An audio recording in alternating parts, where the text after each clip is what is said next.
Hey, this is Samantha, Salmon, certified integrative nutrition coach and brain health licensed trainer.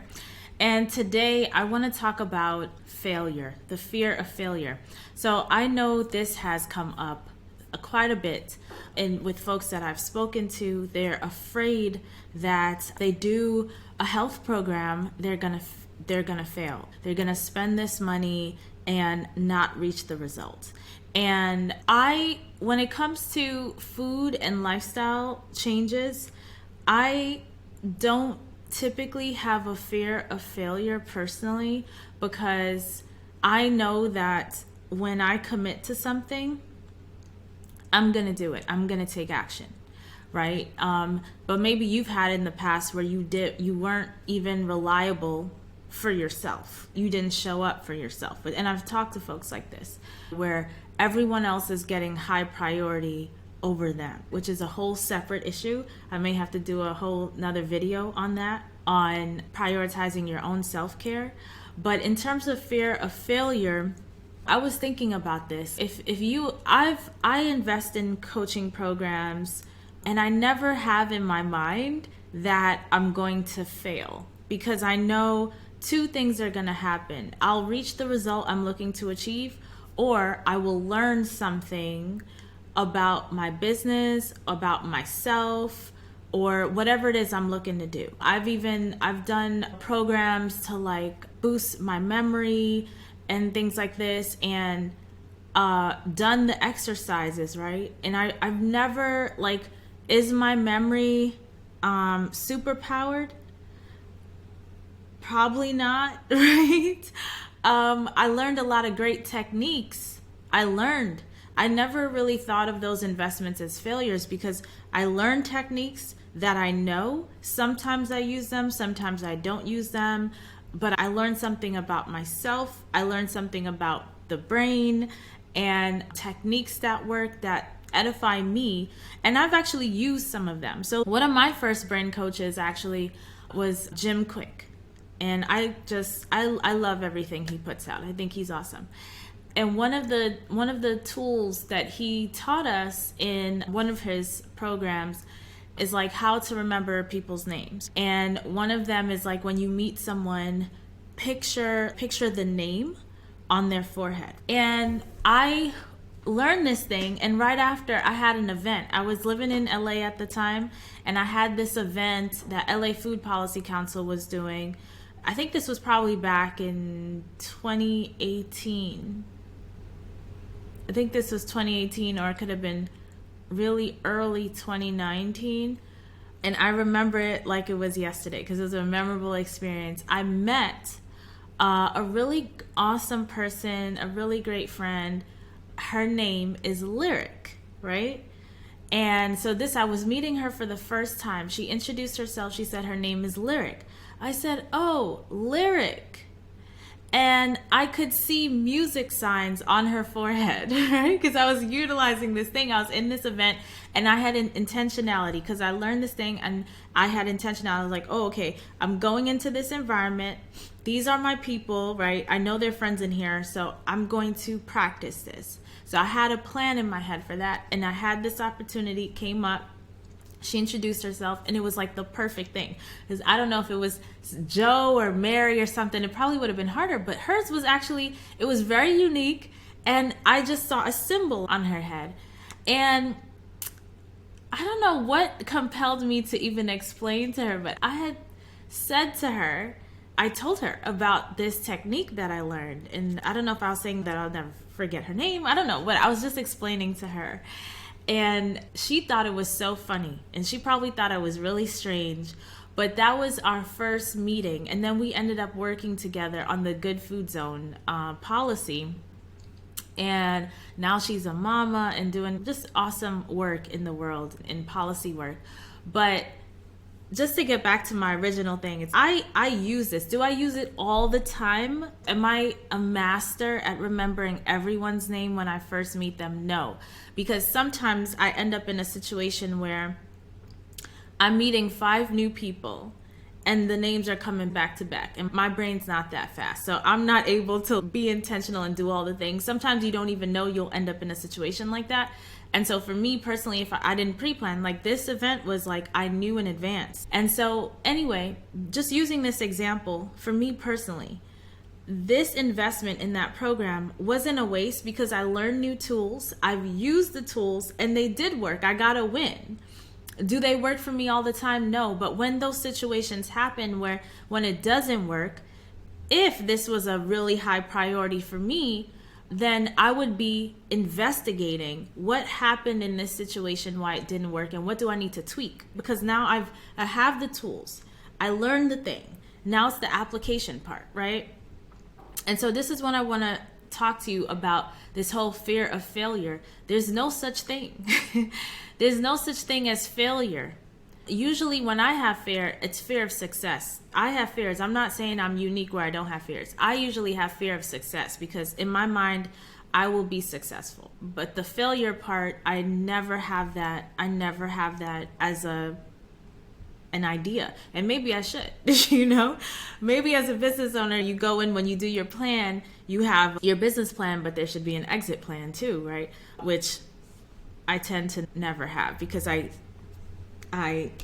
never plan to fail. It's either I'm going to achieve what I'm looking to achieve or I'm going to learn. And I'm going to use those learnings to keep working towards my goal because ultimately I want what I want. If you agree with me, please comment in the comment section below and let me know I'm not alone in this. I want what I want and I'm willing to do what's necessary to get what I want. Because if I'm not going after what I want, what am I doing in this life? I'm just coasting. And to me, there are periods of that where that looks really great to just coast because you want to break. Ultimately, I find that when I'm in that mindset where I just want to coast, I want the easy life. I don't want to go after anything because it's just too hard. It's too much work, whatever. Ultimately, the underlying feeling there is tiredness and fatigue. And that's when I remind myself, I don't need to work myself into the bone, right? Into the ground. Work myself to the bone, work myself into the ground. Like I can take a break. And actually, this is where I find Trisha Hershey's work has been really impactful for me. Like this card that I pulled, I am not a machine. I am a divine human being. Like reminding myself, for me, my personal experiences are like I come up with great ideas in rest. So if I'm going after what I want and I'm getting fatigued and tired in the process, resting is the answer to it. And I come out better, stronger, new ideas, and not just new ideas, but in ideas I'm excited about executing on. My brain's actually able, all the information that I gathered on potential moves that I can make, pathways, things that I could do, actually get restructured in my brain into a clear path and vision from the rest. When Trisha says rest is resistance, to me, this mantra is so applicable to so many things. There are folks who I've coached who are seeing that the healthy lifestyle they need to not get the diseases their parents are dealing with requires setting healthy boundaries. It requires setting healthy boundaries with employers so we're not being taken advantage of financially, and dealing with what is, right? The reality of the fact that, yes, produce costs money. Living a healthy lifestyle costs money. And living in this world, to breathe, to exist, it costs. So we have to make decisions accordingly. We need to set healthy boundaries accordingly to stand up for ourselves. When this is clear, there should be no fear of failure. There should only be the vision of the goal, right? What is it I'm looking to achieve? What is it that I need to do? And do the work. And if you have a slip up, this is the perfect opportunity to meet with your coach and say, okay, this was the slip up. All right, let's talk about that. What happened there? And what could we do next time to continue working towards our goal, to avoid that slip up? What did we learn from this experience? You're either growing or you're learning. You're either winning or you're learning. You're either achieving or you're learning. Like you're always learning in this process. You learn from the wins, you learn from the failures or falling off the wagon or whatever you want to call it. You even learn from the resistance. Me personally, that's what I deal with. It's like going after the goal. Sometimes there's a lot of resistance, and sometimes I don't even see the resistance. It takes me talking to another person to get that reflected back, that there's resistance there. Either the person saying it or it's something I'm seeing, I'm noticing in my conversation with them. And me as a coach, I always have this lens on. I don't know if it's me being a coach or an INFJ or what, but I'm always doing deep reflection and assessment on myself. And I guess that's the J that goes hard on my INFJ. When I'm talking to other people and saying things, even when I do these podcasts, making assessments on what I'm seeing in the field with people, I'm always looking at myself. Am I doing that? Because I tell you, like, the nutrition part feels really easy to me. Yes, water fasting for a prolonged period of time, when food is available and I'm at home in my kitchen, yeah, that's difficult. I learned that. I realized that, which is why I look forward to opportunities when I'm out of my home and my primary foods are really getting serviced, to really take advantage of those opportunities for autophagy and other benefits that come with water fasting. So I know that's going to come up, and that's in my lifestyle plan. Going through the process, I learned that. I don't call that a failure. I call that a learning. I'm like, oh, and this is how we could do it so it can make sense. So it's easier for me given how I'm operating in my environment, given how my brain is working. So I find the nutrition part to be easy. With some other lifestyle things, like I told you, relationships is the hardest for me. That takes the most work. This is where I have my many failures and lots of learning opportunities. And so the work for me really is throwing myself into situations where I'm in community with people to confront myself and have some intentionality behind that. So it's like being intentional. When there's an opportunity for a social engagement, go to the social engagement. I may not want to go, but this is my resistance, right? Why do I not want to go? That's an opportunity to do some deep self-reflection. When I go, what's coming up emotionally for me that's making this not feel comfortable, me feeling fear, me feeling whatever. What is it that I'm feeling? And do the work around that. Ultimately, if this is a top priority, right? If building relationships and this event or situation is going to build meaningful relationships, right? That is part of the goal. I have to face that, which is why I pinpointed this area, right, in my circle of life to be my focus. It's the hardest thing for me. And so I don't really wake up every day saying I'm a failure in relationships. No, it's part of my one-page miracle. It's a top goal that I'm working on, building the muscle, and I'm working on it every single day. So when it comes to your food, your nutrition, some chronic disease that you're trying to heal, excess fat that you're trying to release. Honestly, I remember I met with this one woman, she's a client, and she was like, what's your curriculum on releasing excess fat? And I thought that was funny. Obviously, I didn't laugh in her face, but I chuckled inside because we all know how to release excess fat. Like literally, this information is the most widely spread on the internet. That is not the real question. That is the question that is, it's the easiest question to ask and the most worthless question, right? My question as a coach is, one, what have you done to lose weight? What has worked for you in the past? What hasn't worked? What do you feel you need to do now? And what is stopping you from executing on the plan that you have right now? Because that's when we'll get to the real root of the issue. The issue is not the fact that people don't know how to lose weight, okay? Especially if you're on my channel, because I think I've talked about it ad nauseum. Just go raw. It's the easiest way to release excess fat, going raw. You can release excess fat doing a water fast. You can release excess fat cutting out meat, dairy, eggs. You can start doing some progressive overload, low steady state cardio. Sleep more, stress less. That's the hard part. That's the hard part for people, is stressing less. And I really love what my friend here just did an interview with her, with Tammy Willard. She's one of my brain health professional friends. And you can search my YouTube. It's called Balancing Caregiving and Wellness. I did an interview with her. There was something that she said that was really great that everyone should pay attention to.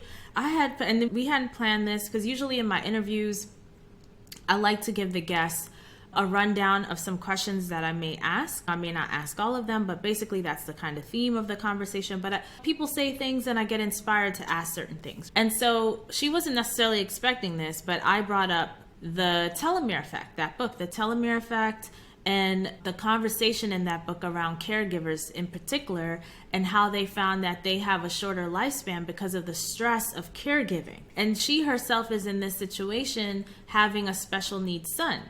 And at the time, the conversation we were having was, there was a period of time where not only did she have a special needs son, but her husband at the time was going through cancer. And so there was even more demands. And so I asked her about this and what's her takeaway on that? Like, how is she navigating as a caretaker with that information? Because I could see that being like really a scary thing for a caretaker to digest. I know my mom, when she was in this role of being a caretaker to her brother, I was concerned for my mom's health and longevity because I want my mom to be around for a very long time. I don't want stress to steal her away from me. And she said, what Tammy said was that this is why the nutrition and lifestyle piece is so important for her, especially the nutrition part, because it's basically her takeaway was that she's leaning in fully on the nutrition to compensate for the other stuff she has no control over, right? Because the body has a certain level of resiliency it can manage. And so the easier we make it on the body, the easier it will be for it to stay in a state of homeostasis and not get into a place of dis-ease. A lot of times there's stressors sometimes that there's not much we can do about it. Life is gonna life. We're gonna have stress, right? We have tools, especially in my Conquer Your Cravings program, on how to mitigate that stress, mitigate our body's response to the stress. There's also some adaptogenic herbs, but the nutrition keeps at least the biological stress down, right? When we buy organic, that's keeping chemical and toxic stress down in the body. When we eat plant foods, that's keeping physical stress down on the body because we're eating basically an anti-inflammatory diet. So all of these things help support. We're not necessarily going to get to a place of perfection because that doesn't exist. That is not, in this life, that does not exist, right? We're human. We're going to make mistakes. We have to have grace with ourselves, and we need to continue to better ourselves. God has given us a gift every day of waking up with the opportunity to better ourselves. If you are dealing with the fear of failure when it comes to reaching for your health goals, you need to redefine this whole word of failure and look at these opportunities as learning opportunities. So write down, what is your biggest fear? What's the thing that you need to do to get to your goal? And why haven't you been doing it? What is the fear that's holding you back? And list what you can learn from it if it does happen. I would encourage you, because I'm personally in a 100-day challenge for myself that I put on myself, because I like to do my own challenges with me, for me, to confront my own fear. And in order to confront my fear, I have to put myself in these situations that I was resistant to because it was uncomfortable. I had to do some deep self-reflection on why it's uncomfortable. It's a path to get to what I want, and yet I wasn't doing it. And why? That's like the big question. Why am I not doing it? What learnings and growth can come from doing it? I will be a new person with a new mindset, new perspective, having gone through the process of this personal challenge that I'm putting on myself. So you may be inspired to do the same thing. Maybe set some small achievable goals that challenge you to step out of your comfort zone. You may even be surprised. When I got started on my personal challenge, I was really surprised about a lot of things. I learned some things about myself, and I learned some things about other people. So it's been a journey. Like every day, it's an adventure, right? That's what life is all about. It's an adventure. We're confronting ourselves, we're confronting new situations, and, you know, the universe, God, what you gonna do about it? How you gonna handle this? You know, that's what adulting is. And it's for us to really reflect on these things and see how they can really be for our good. I don't know if you've ever heard this. This is like one of the affirmations that Agape says a lot. Agape is like one of the churches I attend there out in LA. I used to go there physically when I lived in LA, but now I just stay plugged in virtually. But one of the things that they say a lot is that this is for our good, right? So it may seem like a negative thing, but it's for our good. My grandma's death was the most traumatic thing that has ever happened to me. And yet, I can see that served a role because I basically had a scared straight moment. That, like that show where they have the youth going into prisons and they're like, if you keep doing what you're doing, this is how you're going to end up. I had the front row seat to basically see what a diabetic has to go through on a day-to-day basis, what the medications do to the human body, what the medical system does to people who get diabetes. Obviously, from the vantage point of a youth, because I was watching her as a young person, as a preteen, teenager, that time span. And so there are things obviously I did not get to, I didn't see, I didn't hear, but the stuff that I did see was like, wow, I don't want to deal with that. I don't want to deal with that. I don't trust that. So it served a purpose, and that was just from my vantage point. Like I said, my grandma had 8 children, about 17, 19 grandchildren at the time of her death. So everybody that was present, they took away something different based off of their own perspective and vantage point. I know for a fact that none of us came out of that situation the same. The same thing with the COVID-19 pandemic, right? This was crazy. I remember growing up with my father. My father used to always say to me, oh, you'll understand when you're my age. He used to always talk to me, I don't know nothing. He know everything and I don't know anything. Yet the pandemic came, and that's one thing that nobody living could ever say they had gone through anything like that. We were all experiencing something very new for the first time. And it's not like it's never happened in the history of humanity. We've had pandemics in the past, and Dr. Greger wrote a book about it, How to Survive a Pandemic. But my parents had never, and which felt like a benefit to me. It was just, my inner child was like, to my dad, because it's like, we're all in this it's a new thing. We're living a new thing. So anyway, every day is just an opportunity to learn, to grow, to experience something new, to become better, get more advanced, level up, as Ciara says. So if you're looking to level up on your nutrition, I do have a 21-day raw food experience that you can enroll in. If you want to check out the description to this video, the information is there. You can click on the link to learn more about it. But basically, we are diving into eating raw for 21 days to boost our immune system. When we have a strong immune system, we set our brains up for better mental health and cognitive performance, okay? And we need our minds, we need our emotional health and well-being, and we also need those cognitive abilities in order to achieve our goals. So make sure you sign up. We get started October 1st, and you got this, okay? You can do it. I'm holding your hand on this journey. You can do it. It's just food. And we're going to deal with all of the mental, emotional, psychological things that come up when you try to go raw for 21 days. So you'll have that support during that time. We also have a community group chat. So I'm looking forward to connecting with you there.